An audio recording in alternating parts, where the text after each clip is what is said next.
날이 덮어가지고 백색은 나왔는데 운동으로 지금 운동은 없네. 그나저나 우리 대통령 제주에 떨어져서 식당한 게 제주에 나와가지고 하고 있는데 저희 효과는 없을 것 같고 제주에 올리는데 도움이 안 될 것 같고 참 우리 그대로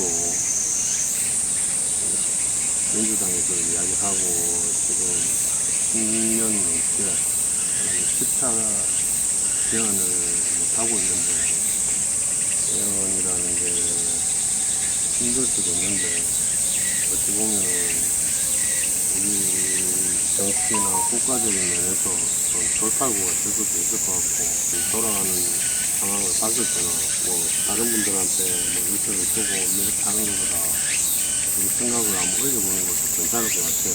개헌에 대해서 사람들이 염려를 하는 게, 제일 염려를 하는 게, 박정희 정권 때, 이때거든요. 이때 개헌을 하면서 자기가 정권을 유지를 하기 위해서 그렇게 하다가, 뭐 그때 당시에 그걸 유신헌법이라는데, 하면서 박정희 정권에서 하면서, 이제는 전두환, 노태우, 대통령제로 단임제를 대통령제를 가지고 이어지고 온 건데 지금 개헌을 갖다가 부담스러워하는 게 여러 가지가 있지만 집권당에서도 그러니까 개헌을 하고 나서 다음에 자기들이 그 정권을 창출할 수 있다는 그런 걸 또 할 수 있기 때문에 부담스러우니까 그런 부분에 원래는 개헌 이야기를 할 때 그때 박근혜 정권 이제 말기에 그때 이제 탄핵 이슈가 이제 거의 이제 크게 이제 올라가면서 박근혜가 이제 돌파하려고 했지 않습니까? 그때 당시에. 개헌 이야기는 대통령, 그러니까 후보 때, 지금 역대 대통령들마다 개헌 이야기는 다 했었어요.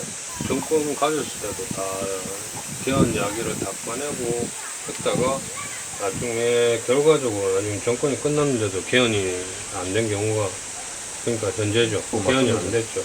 원래는 문재인 대통령 때도 원래는 기본적으로 협의된 사항은 개헌이 어느 정도 이야기가 다 되고 했어야 했는데 그것도 흐지부지하게 넘어가거든요. 중요한 거는 개헌 방향인 것 같아요. 개헌 방향을 갖다 어떻게 잡아야 되느냐.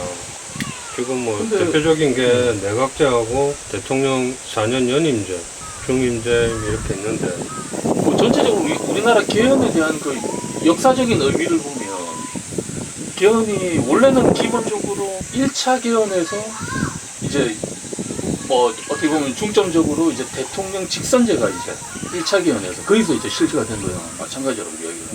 기본적으로 대통령 4년 중임제, 미국과 같은 이제 그런 개헌으로 가는 게 원칙적으로 해서 이제 그렇게 결국은 뭐 여러 가지 정권에 대한 이권이라든지 이런 부분이 계속해서 이슈가 되면서 그게 변형이 되고 그리고 자기들 집권을 하기 위한 그런 목적에 이제 개헌이 계속 진행이 되다 보니까 그게 결국은 흐트러지면서 결국 지금 이제 5년제 그러니까 예, 단임 그런 식으로 여기서 봐야 될 게 이제 대통령제, 강력한 대통령제다 보니까 이게 중임제, 연임제 이런 식으로 말이 나가다 보면은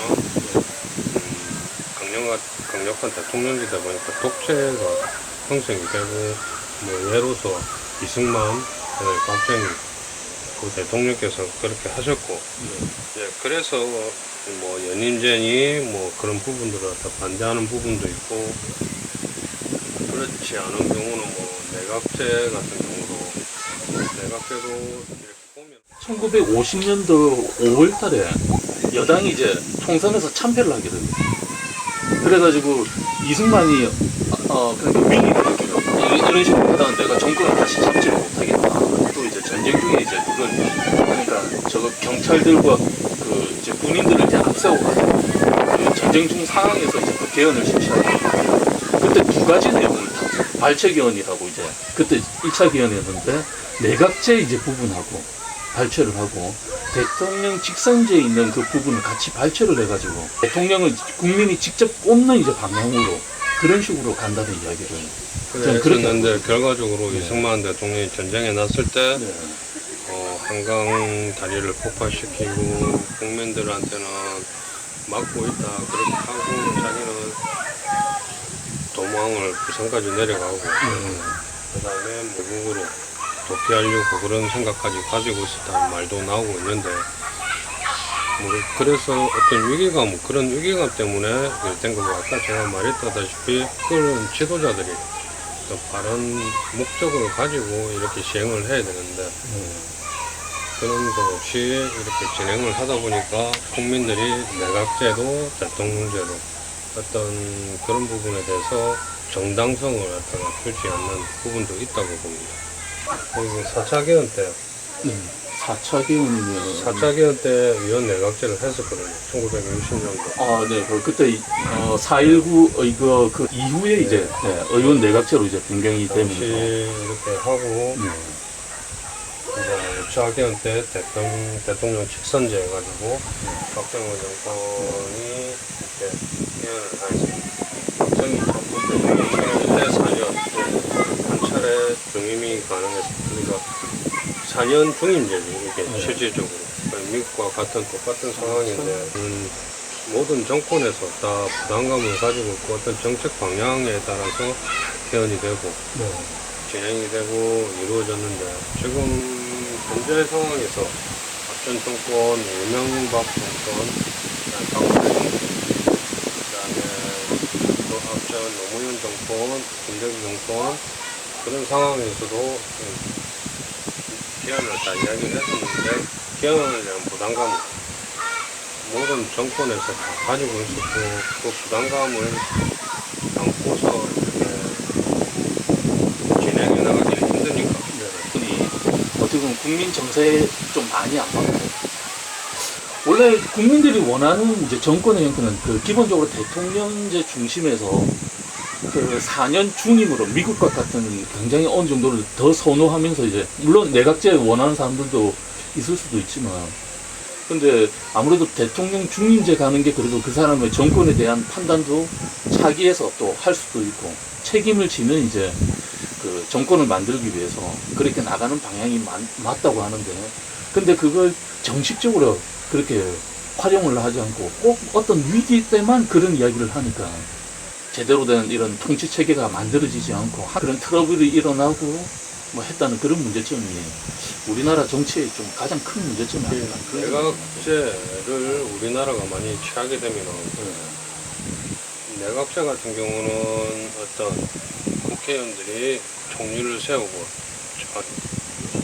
총리가 대통령 대신 이렇게 움직이는 활동을 대내적인 활동도 하고 이렇게 되는 건데 대통령제 같은 경우는 대통령이 지금은 국가 원수인데 우리나라 같은 경우는 주위에 일본, 중국, 그다음 북한, 그다음에 러시아 같은 전 세계에서 진짜 한 손에 드는 세용자가 있어야지 우리나라의 앞날의 미래에 도움이 된다고 생각합니다. 일본에서 내각제를 하고 있지만은 일본에서 내각제들은 그 국회의원들 면면을 보면은 그 사람들은 그 지역에 보면은 지주들 그러니까 예전 같으면 귀족들이 변해서 그 국회의원들이 되고 요번에 아베가 피살되고 나서 그 아베 지역을 이어받기 위해서 다른 가문에서 이렇게 이어받아야 된다 그런 말까지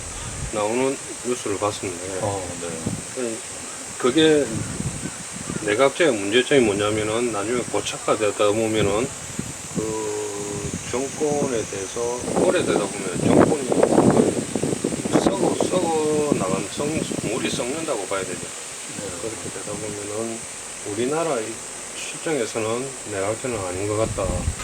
헌법의 개정을 국민투표로서 결정하는 경우, 즉 국회 의결을 거친 후 헌법 개정안을 국민투표에 붙여서 최종적으로 결정하는 것을 한국, 일본, 필리핀 등이 하고 있고, 헌법 개정을 일반 국회에서 하되 그 절차를 엄격하게 하는 경우, 즉 일반 법률의 경우보다 다수의 출석과 동의를 요하는 경우는 소독, 유예 의결을 요하는 경우, 브라질, 그다음에 헌법 개정을 위한 특별 헌법 회의를 구성하여 개정하는 경우, 프랑스 헌법 개정 회의, 미학 중국의 헌법 개정 방식 중 헌법 회의를 소집하는 경우, 연방 국가의 헌법 개정에서 연방 의회 의결 외에 각조의 기준을 요구하는 경우, 미국에서 그렇게 하고 있습니다.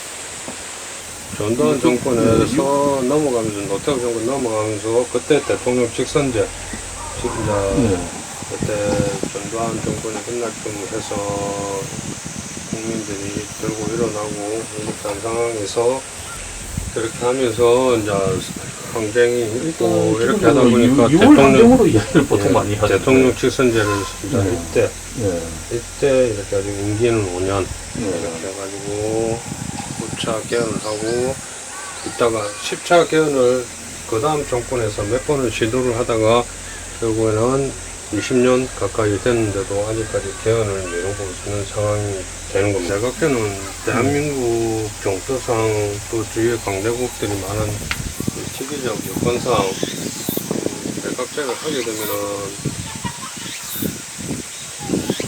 국가의 일에 도움이 전혀 안 된다고 봅니다. 저도 대통령 연임제를 하든 4년 중임제를 하든 대통령실가 영향이 권력이 강하다 보니까 독재가 가능하다 해서 반대하시는 분들이 있는데 지금 현 정권에서 윤석열 정권에서도 하고 총리 책임제를 이렇게 같이 겸하면서 대통령제를 하면 좋을 것 같습니다. 일단 국민들이 정말 원해서 국민의 뜻에 맞게 개헌이 된 그 경우가 딱 두 차례가 있는데 3차 개헌하고 9차 개헌이 있습니다. 그러니까 3차 개헌 같은 경우는 이제 그때 4.19 의거 그 이후에 이제 만들어진 내각제로 가는 이제 그런 개헌하고, 그리고 전두환 말기에 6월 항쟁을 통해서 이제 국민들이 이제 얻게 된 이제 9차 개헌, 그 두 가지가 그래도 나름대로 국민들의 뜻에 맞게 만들어진 그런 개헌. 나머지는 전부 다 정권의 입맛에 맞게 이제 만들어진 저 어떻게 하든 연장을 위한 그런 부분이 지금 윤석열 정부가 개헌을 하게 된다면은 대통령제를 단임 중임제를 하면서 하게 된다면은 만일에 하게 된다면 지지율도 떨어졌던 지지율도 오르겠지만은 역사적인 한 축이 될 수도 있다. 이렇게 볼 수도 있을 겁니다. 근데 참 개헌이라는 게 쉬운 게 아니라가지고 과연 이번 그 윤 정권의 지금 현재 어느 정도 위기라면 위기일 수 있는데 이게 과연 어떤 식으로 돌파가 될지 그런 부분도 좀 어느 정도 유심히 좀 그게 개헌하고 또 관련이 될 수가 있을지 그런 부분도 좀 면밀하게 지켜볼 필요가 있지 않을까 하는 그런 생각이 좀 듭니다. 개혁적인 카드가 되면서 윤석열 정부가 다음 일을 할 수 있는 그런 지지율도 없고 방향도 재설정해서 할 수도 있는 그런 좋은 상황이 만들어질 수도 있을 겁니다.